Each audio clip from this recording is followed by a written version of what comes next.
Moto TV. Welcome back to the channel.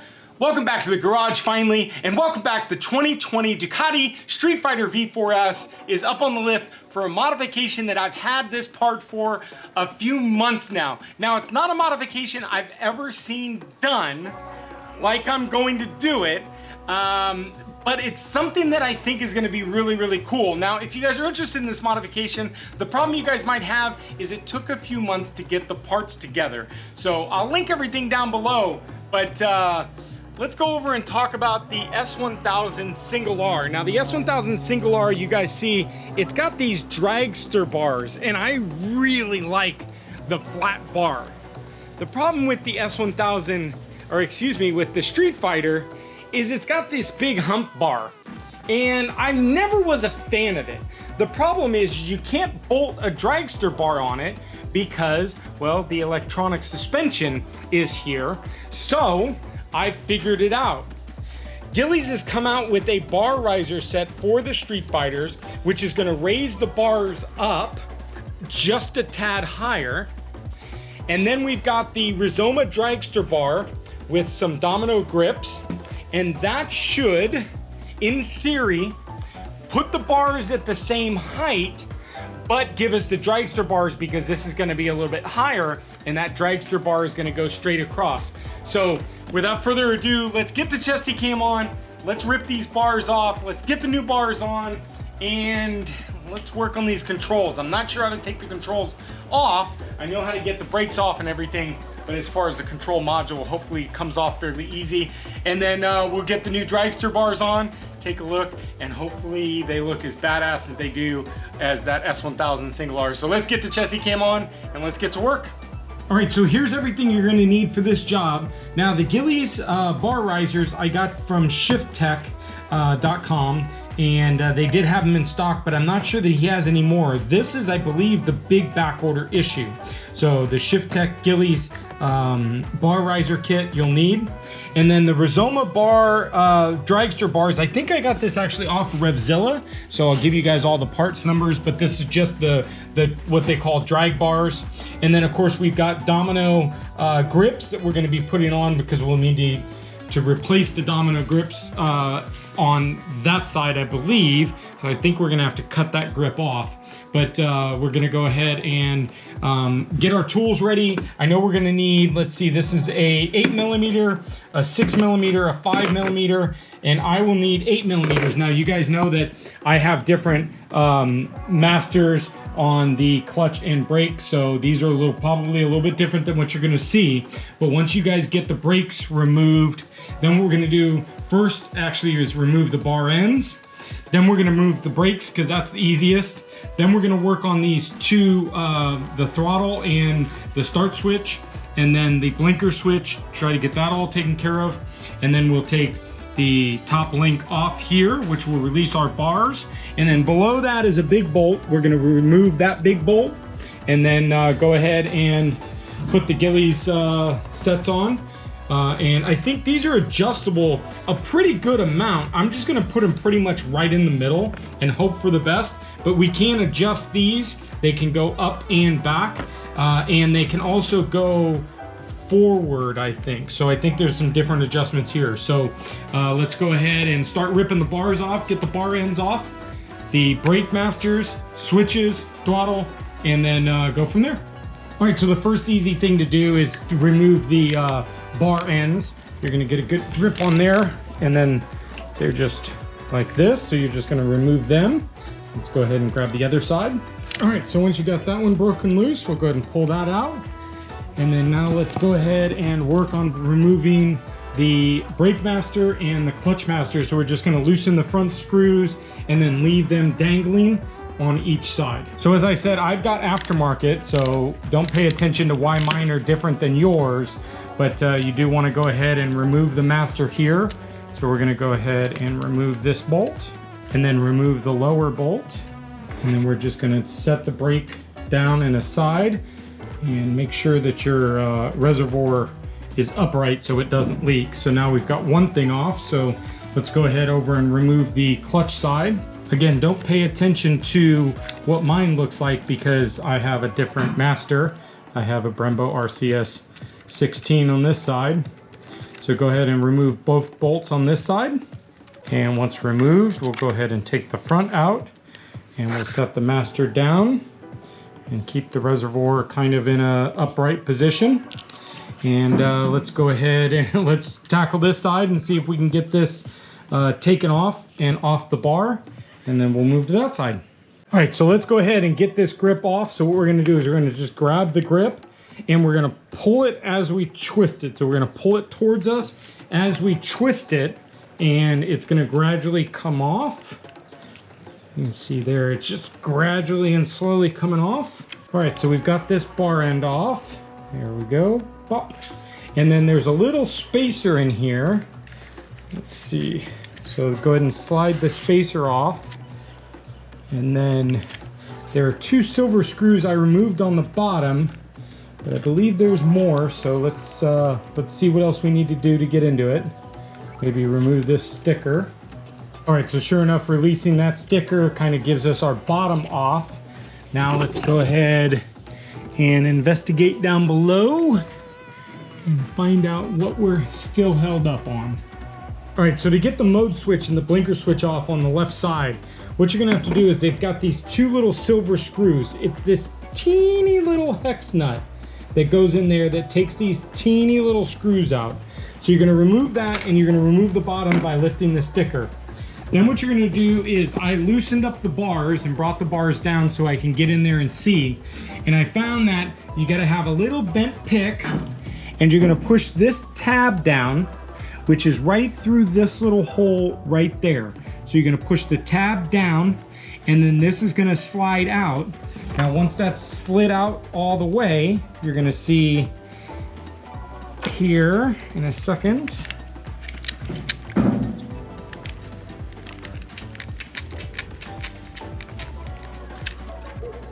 So you'll see that this has got a little prong on it, and this actually has a hole that holds this bar in.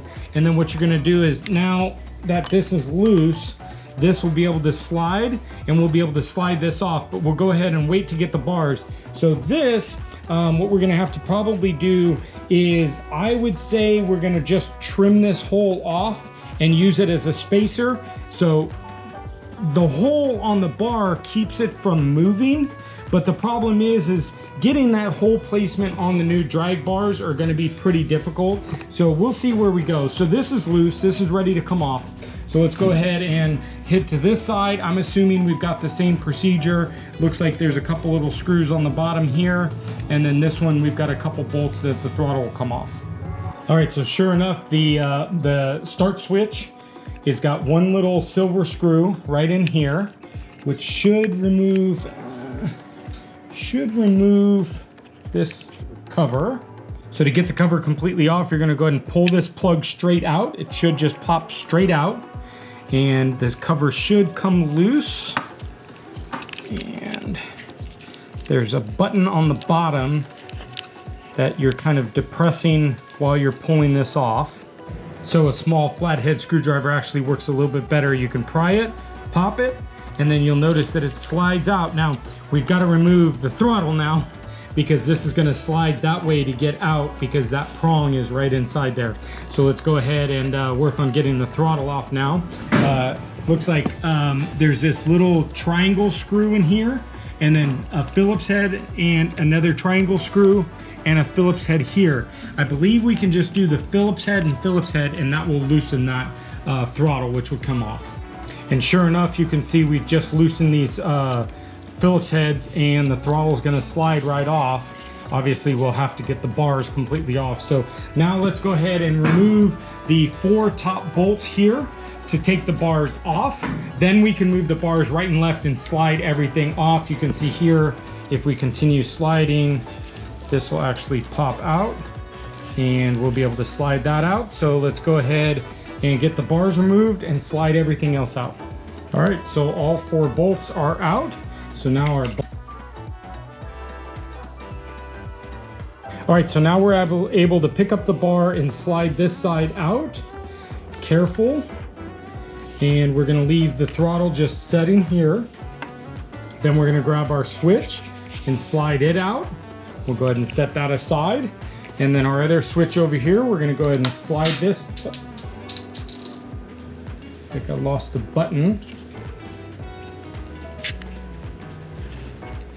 So we're gonna go ahead and slide this carefully out and figure out what we dropped over there. And then your bars are free, that can set over there. And then your bars are free. Now we're gonna work on getting the bar bracket off here. All right, so now you're gonna grab your 8mm and you're gonna take off the bar bracket here. And this is the holder. So go ahead, and these are probably on there really good. I think these are tightened down to 60 Newton meters. Go ahead and remove both sides. All right, so as weird as it is, there's actually a 15mm bolt on the bottom of this bolt. So you're gonna have to get a little wrench under there to hold that bolt. Now, I have these little ratchet wrenches that have the little neck that bends. So I'm able to get it in and underneath here and on that 15mm. And then we don't wanna lose it, so make sure we get our hand under here and then we'll pull out the bolt, and then the top bolt should be free. So we are going to retain and use this for the future mounting of the Gillies, okay? So make sure you set that aside. So let's go ahead to the other side and get the other side done. All right, so a little pain in the butt, but you can see it right there just poking through that nut. So now that we've got it loose, we can go ahead and just pop this bolt off. Make sure you grab the nut, don't let it fall down because you'll never find it again. All right, and our top bracket comes off. There is a washer, which we're going to put back on. That's gonna go right here, between here, the mounting, and the triple. So make sure you got these two spacers or washers, and then we're reutilizing all of this stock parts. All right, so now we're gonna take our Gillies mounting plate. If you look back here, there's some engraving. We want to make sure that that's the correct way. Go ahead and slide your bolts through here, and your washers are going to go through here. And then we can set it on the bike. Grab our two nuts, and then go ahead and slide this right into the triple. And you'll see that down here, there's the little bit of marking or a little bit of bracket down there. So you're gonna make sure the bracket is in the bolt, and then you're gonna grab one of the bolts and carefully, you guys, carefully not to drop it, and start threading it in. All right, so I've got that one started. I just basically put my finger on it. It's not tight, it's still loose. Then we'll go ahead and get the nut on the other side. Again, you're gonna make sure that the bracket is up and through the bolt. And then grab your nut, put it down below. All right, start threading that. And once we're to the lock, you'll see it's basically locked in. So now what we're gonna do is we're gonna grab our 15mm wrench back in there and tighten these down to 60 Newton meters. And once we have the one side tight, we'll go ahead and slide this one in underneath to the other bolt and get this other one tightened up. All right, so the bracket's all nice and mounted. Now we're ready to mount the bar holders. Now the bar holders slash risers are slotted in the back. And you'll notice that these allow you to raise or lower the bars. So if you go all the way to the top, that's gonna raise your bars up. Or if you go all the way to the bottom, that's gonna lower your bars down towards you. I'm gonna go right in the middle on both of these. There's little notches that tells you 1, 2, 3, 4, 5. So I'm gonna go right to the middle. And then the monster bolts, we're gonna put these in and we're gonna torque these down to 35 Newton meters. These are the bolts that were supplied by Gillies. All right, so we've got the old bars off and we are going to have to drill holes into our new bars. Now, if you look at the bar from the top side, this is the little peg that the throttle holds into, and these two holes are pinned in so that the throttle doesn't move. So that makes sense. And then this one is so that the little pillar doesn't move around. Now over here, you've actually got the outside one, which we're not going to worry about this one, but this inside one holds that instrument cluster and the blinker switch and everything there. So what we're going to have to do is I'm going to go ahead and take the Rizoma bars and I'm gonna take them over to the bike, and I'm gonna put them on, and I'm gonna line up where they are, make sure that they're straight, and then start marking holes on where they need to go. I'll measure them off the other one, and then we'll drill them, and then we'll be back. So this will be probably, I don't know, half-hour process. So I'm not gonna film this process, but I'll show you the end result. All right, a little update on the throttle side. So the top housing, unscrew it, and you'll see there's a little silver pin and a little black pin.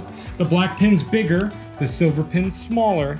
And what you're gonna do is you're just basically gonna line this up. So what I did was I actually laid the housing down, and you'll notice that basically I just marked each one and drilled the hole. So now when we slide our lever or our throttle all the way on, it's going to lock in that housing, so here, and we're gonna have just a little bit of space here on the end. We wanna leave a little bit of space, but you should see that once we get this locked in, see the throttle's not gonna move at all. So that's mounted, and I don't believe the next one has a hole, but let's take a look, and then we've gotta mark the hole over here.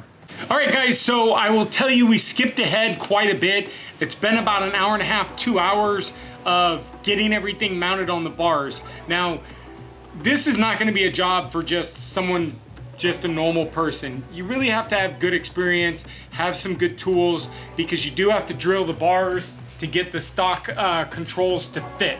Because you'll see on here, these have drill holes, and the throttle and everything goes through the drill holes and holds on. That's what keeps it from not moving.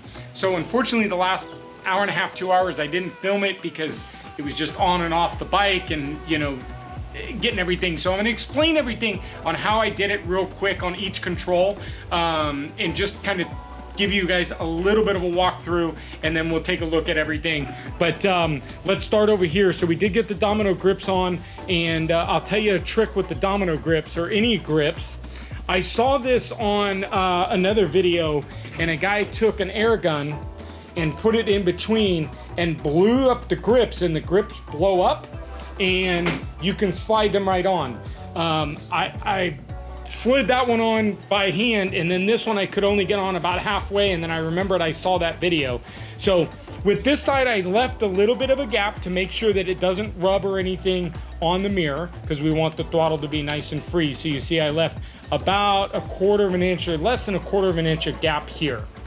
Now, for the throttle, there are 2 drill holes that you have to put in the throttle. There's one larger drill hole here and a teeny drill hole here, which keeps this from moving, okay?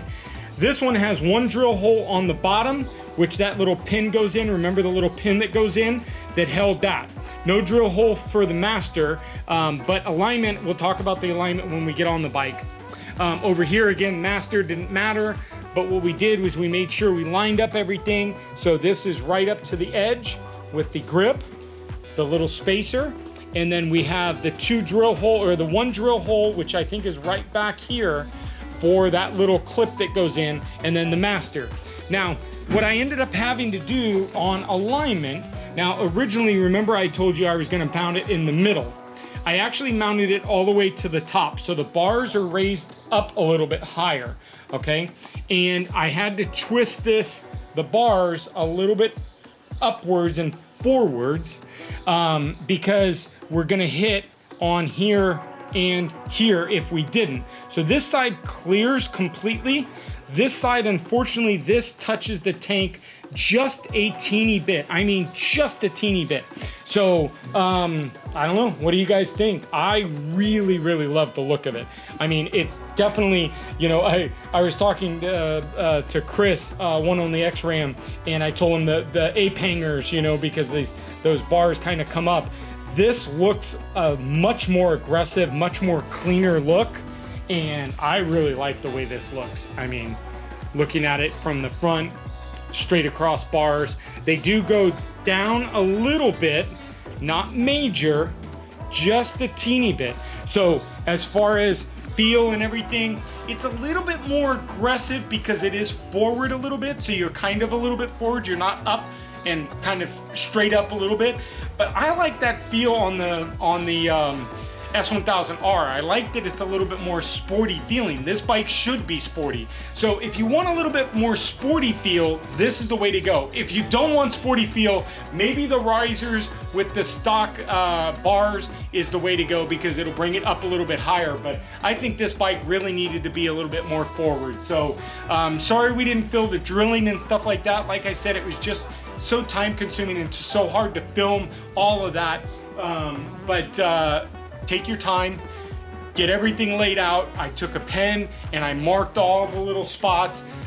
Measure twice, cut once, remember. Or measure twice, drill once. But everything lines up, everything looks good, and I'm definitely happy with it. So thank you guys for sticking around for another video on the Street Fighter. Hopefully we've got some other parts coming. I've been super busy. I want to do a video for you guys just talking about what's been going on the last basically 3-4 months and what's going to be going on this summer. So stay tuned, do the normal, hit the subscribe button, smash the like button, and then ring the bell notification. Bell notification is going to give you future notification of future content here on the channel. And make sure you guys check the description down below for all of the part numbers and everything. But thank you guys for sticking around, and we'll see you guys next video. Bye guys.